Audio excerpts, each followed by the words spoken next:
చల్లగా సమ్మగా ఉందిరా. అంతేలేండి, బాబు కొడుకులు విడిపోయారు కదా, మీకు సమ్మగానే ఉంటది. అన్ సీజన్ లో పుట్టిన వాళ్ళం కదా. ఆఫ్ సీజన్ లో అన్ సీజన్ నీకు నాకేంట్రా, కమ్మడి సీజన్ లో పుట్టినండి. సరిగానే ఒక కమ్మడి కథ చెప్పరా. అనగనగనగనగనగా ఒక ఊళ్ళో ఇద్దరు ప్రాణ స్నేహితులు ఉన్నారండి. వాళ్ళిద్దరు జాయింట్ గా రత్నాల వ్యాపారం చేసేవాళ్ళండి. ఒకరోజు వాళ్ళిద్దరు పట్టణానికి బయలుదేరారండి. ఇదేదో నా కథలాగా ఉందేంట్రా. సెంటర్లు చేంజ్ అవుతులేండి. ఇలా వాళ్ళిద్దరు కలిసి అడవిలో పోతుండగా సడన్ గా ఒకడు కాలు సరి కూతురు పడిపోయాడండి. అరే పాపం కాలు ఇరిగిపోయిందండి. ఒక్కడు కూడా ముందుకెళ్ళకపోతున్నాడండి. అప్పుడు ఆ రెండో వాడు కాలు ఇరిగినోడి దగ్గర ఉన్న రత్నాన్ని కాజేసి పారిపోయాడండి. ఆ తర్వాత ఆ పారిపోతున్న దొంగలు పట్టుకుని పీక పిసికి చంపేసి ఆడి దగ్గర ఉన్న రత్నాలు తీసుకుని వాళ్ళు పారిపోయారండి. అంటే కాళ్ళు ఎరగొట్టించుకుంది చక్రపాణి, పీక పిసికి చంపించుకుంది నేను. ఇయే కదా రెండు పాత్రలు. అంతేకనండి మరి. కానీ మీరు భలే సురుకండి, ఇట్టే పట్టేస్తారు. నువ్వు మాత్రం కథలు ఎంత అందంగా అల్లుతావో. అటవలేంటి నాన్న. అగా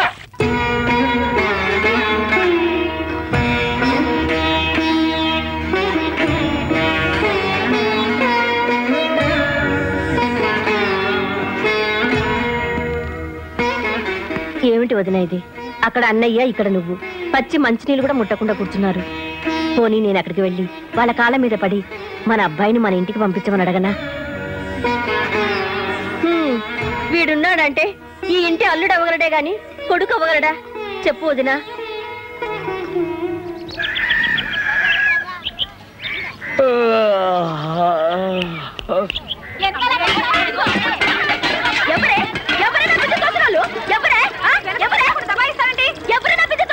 ఇది ఎప్పుడు పెట్టిన బిడ్డ తెలుసా? తొలి కొడుకు వచ్చినప్పుడు పెట్టిన బిడ్డ. ముందు బిడ్డ ఏం చేస్తావు? సోడకాయల కానీ నెత్తి పగలు కొడతా. నా బిందు పగలు పట్టి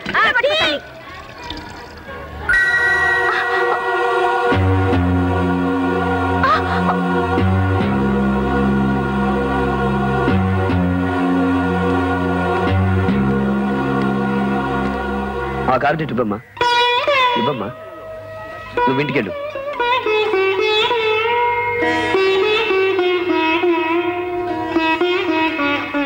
రెండు ప్యాకెట్లు.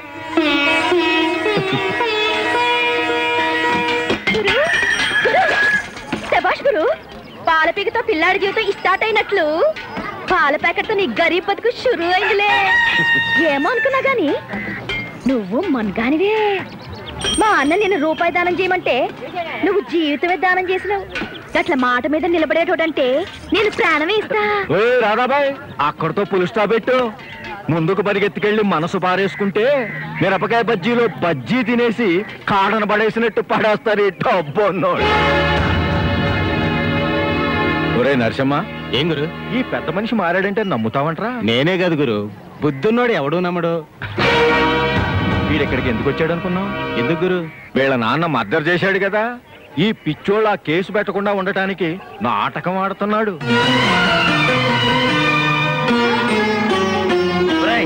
ఇప్పటికే ఎక్కువ మాట్లాడావు, నోరు మూసుకో. మోస్తా గాని నువ్వేదో రంగారావు కుటుంబాన్ని ఆదుకోవటానికి వచ్చావంట కదా. నాకు కొంచెం ఒళ్ళు పట్టు, డబ్బులు ఇస్తాను. అవి తీసుకెళ్ళి వాళ్ళ కాస్త గంజి నీళ్ళు పోయమ్మా.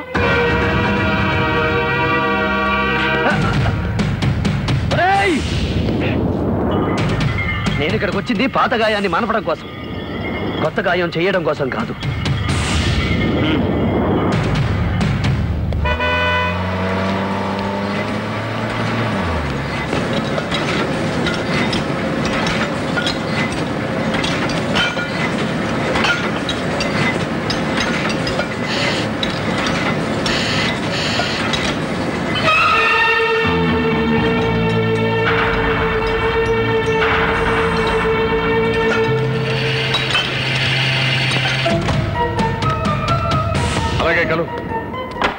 ఏ అధికారంతో నాకు ఈ ఊస్టింగ్ ఆర్డర్ ఇచ్చారు? ఈ ఫ్యాక్టరీలో అపాయింటింగ్ అథారిటీ నేను. నాకు తెలియకుండా ఎవడిచ్చాడు ఉద్యోగం? కార్మిక కుటుంబంలో ఒక వ్యక్తి మరణిస్తే అదే కుటుంబంలో అర్హతలు ఉన్న వ్యక్తికి మీ ఫ్యాక్టరీ రూల్స్ ప్రకారం ఉద్యోగం ఇవ్వాలి. నాకు నచ్చని వాళ్ళను డిస్మిస్ చేసే హక్కు నాకుంది. నిన్ను తీసేశాను, వెళ్ళొచ్చు. తీసేయడానికి నేను కాంట్రాక్ట్ కూలీని కాదు, సరైన కారణం ఉండాలి. నా కొడుకు నా ఫ్యాక్టరీలో ఆఫ్టర్ ఆల్ ఒక కార్మికుడిగా పనిచేయటం నాకు ఇష్టం లేదు. నేను మీ కొడుకుని కాదు, నా ఇంటి పేరు మారిపోయింది. కానీ నీ ఒంట్లో రక్తం మారలేదు, అది నాది. తినే తిండిని బట్టి నెత్తురు మారుతుంది.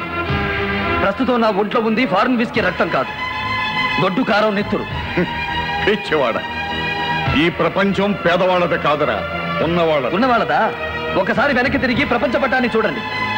6 ఖండాలు పేదవాళ్లతో నిండిపోతే మీ ఉన్న వాళ్ళందరినీ కుప్పగా పోసినా శ్రీలంక ఉండరు.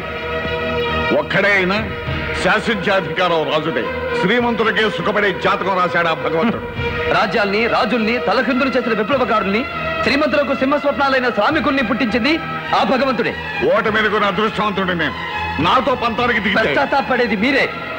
ఏదో ఒక రోజు ఏసీ మిషన్లు గుర్తుకొచ్చో, పెంచికారులు జ్ఞాపకానికి వచ్చో, ఈ ఆయిల్ కంపెనీ నైట్ షిఫ్ట్ల్ని అసహించుకొని నా ఇల్లు వెతుక్కుంటూ నువ్వే వస్తా. అది ఈ జన్మకు ఆవేశాన్ని ఆదర్శం అనుకుంటున్నావు.